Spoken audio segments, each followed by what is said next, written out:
Hey everyone, and welcome back to the channel. Today's video, and probably the next one too, will be a little different. When I first started this channel, I told myself that I was not going to make a video to show what I've built, but instead to show you how I built it step by step. However, sometimes for one reason or another, I'm not able to film the build process. Nevertheless, I still want to show you what happened.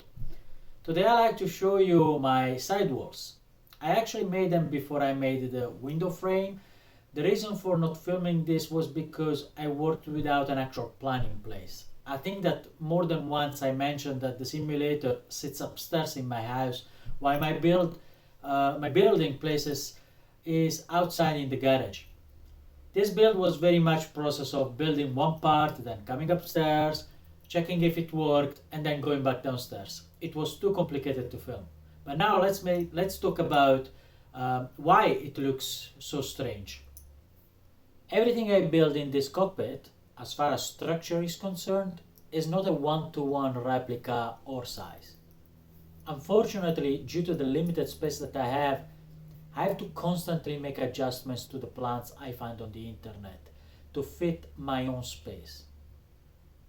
It would have probably make more sense if I had built a single seat sim, but I really did not like it. When it comes to realism, there is just something missing in a single seat, and this is just my opinion. Others may think differently.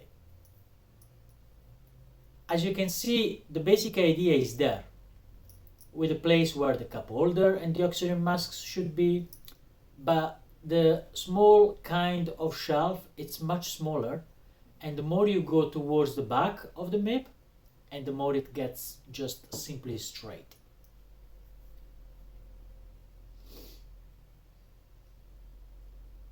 I am totally fine with this. Since the very beginning, my objective was never to create a true one-to-one cockpit, but instead something that would fit in the room and that was flyable from the very beginning. The walls are made in MDF, 12 millimeters. MDF is already a heavy material, so I did not want to go thicker than 12 millimeters. I used simple wood filler to close gaps and joints, and most of the edges have been all sanded and rounded. The walls are sitting on the platform and are screwed down to the platform and also to the MIP on the front side. As I'm filming and editing this video today, I'm already busy covering the front windows, for which you have already seen the installation of it.